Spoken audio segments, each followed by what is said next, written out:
Cold War multiplayer is heading in an increasingly positive direction, and today we're going to look at a few of the more recent tweaks and changes that have brought me back to the game pretty convincingly.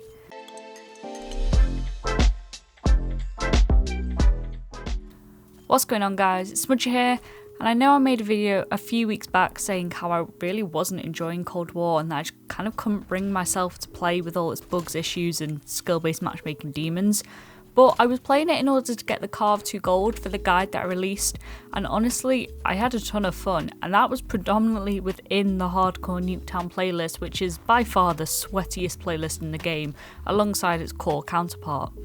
In fact, I found as I restarted my DM Ultra grind for like the 5th time, that the more I played Hardcore, any mode within the Hardcore genre, the more fun I had, to the point where unless I'm playing Gunfight or Sticks and Stones or, Snipers Only Mosh Pit, I wasn't touching those core modes for the most part, and it honestly really brought some fresh life into the game, but I don't think that's the thing that really improved the game in my eyes. To start with, the playlist rotation has been fantastic from Treyarch and Raven Software recently. Oh man, you got party game modes, snipers only, gunfight tournaments, which by far are my favourite modes to play when I'm not focusing on camos. Prop Hunt is back in there with some new maps. There's just so many options and variations to keep things fresh, so if one game mode isn't really going your way, you can hop over to another one and kind of de-stress. The gunfight maps in Cold War, with the exception of Diesel, feel fast-paced but tactical enough to kind of keep every match interesting. Snipers Only is a great way to work on sniper camos without phasing a full team of 6 sweaty SMGs. And party modes are, well, a party. This variation in playlists and modes is something that they've had almost right for a very long time, but now it feels like there's enough variation in there to really hook you in for hours at a time in a way the game really struggled to do beforehand. But it feels like there was a turning point recently in its playlists, and I know that this mode might, well, probably quite likely will disappear at some point in the near future, and that is the 12v12 mosh pit. By no means a new idea, this stretches all the way back to Modern Warfare 2 days of ground war, and we even saw these large numbers crammed into shipment for their April Fool's joke in Modern Warfare, and it was hell. In Cold War though, because they haven't limited it to their most popular map, which is Nuketown, we see it span across all maps, and that's the key here. I think there's enough people on the map that anyone camping won't last long, so those issues you encounter in normal maps don't exist in this mode, especially in the hardcore version of it.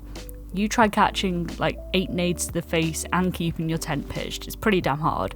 It's the perfect mix of chaos and calm, with the ability to position yourself in the chaos to run on some nice kill streaks, while also being just enough chaotic to keep yourself on edge, feeling like you're always hanging on by the skin of your teeth. You're in control, but only just, and the moment you lose concentration, that's it, you're dead. Even when you encounter this mode on Nuketown, it still doesn't emanate the same hellish gameplay that Shipment saw even at 6v6. It's busy and loud and everything is flying everywhere, but you never feel like you're constantly dying. I'd argue that you're more likely to see spawn trapping in 6v6 Nuketown than 12v12. I mean, if you tried to hold 12 enemies in a spawn drop at Nuketown, you might get, say, 6 to 8 kills, but someone is gonna take your head off in a far quicker fashion than in 6v6. It's the most refreshing playlist we've seen in the game so far. For the most part, everyone's just vibing, there's very little hardcore sweats in there. Yeah, you might get the odd guy who's clearly going for, that really high kill gameplay, trying to impress their friends, but most people just want to do some camo challenges, get their kills and carry on with the day. But how does this game mode compete with skill-based matchmaking, I hear you ask? Cold War is notorious for having it cranked up to 100, 1000, and punishing you for any above average gameplay 10 times over. And well, it's still there, there's no denying it, that's for sure, but it's definitely not as bad as it was.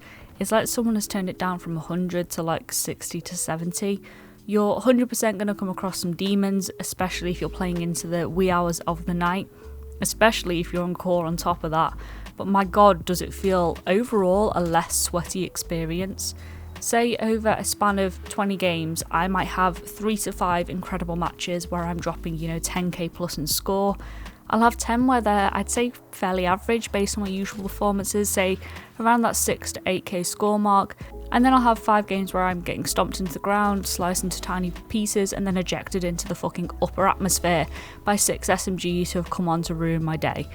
And that can change. I might have 10 of those awful games in the bounce where I essentially just switch the game off at the end of it, go crawl into bed and think about my life decisions and what led me to this point. But I might have 10 good games in the bounce and not really see any repercussions from skill-based matchmaking until game 11 of that run. And that keeps you hooked because you know you've had that good run of games. You know it might come back around, even if it doesn't, you're naive enough, let's say, to keep playing. Whereas before, it felt like for every one good game or every one slightly above average game even, it felt like you were being punished with 10 demon hellhole games that just made you really question your existence. Honestly, the more and more we see from Cold War, the more it comes into the harsh light of day just how unfinished this game was at release and just how fantastic it could have been with more time to work on it. The game truly could have been the best game we've seen in half a decade or more from the franchise, and I honestly believe that, had it been completed. But hey, at least it's going in the right direction, I guess, because I love Treyarch games, I always have. I'd love for them to really kickstart a new golden era of Call of Duty, and there will be a video out about whether or not we will see a new golden era of Call of Duty next week, so do stay tuned for that one. But as always, I do want to know your opinions on it. Do you think Cold War is getting better for the day-to-day gaming experience, or have I just had one too many energy drinks and I need to, go have a nap or something? I honestly think Cold War is getting better. I really, really do. I think it's becoming far easier to compete in for a casual player. More and more guns become viable, especially within hardcore, obviously. But the games I have played in core, even then, it didn't feel like people were running kind of the sweatiest guns they could. It felt like more and more people were experimenting and just having a good time.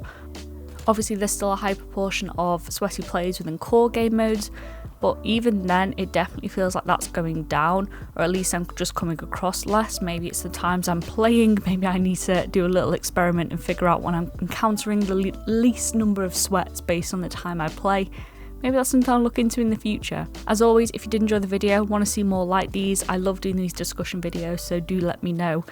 Hit the like button if you did enjoy it, subscribe if you want to find your way back, and guys, do hit that notification bell because YouTube is struggling with its subscription feeds again. People are not seeing videos pop up in their feeds, so do make sure you have got notifications on so you don't miss a video. I hope you all have a good day, and I'll see you next time. Bye.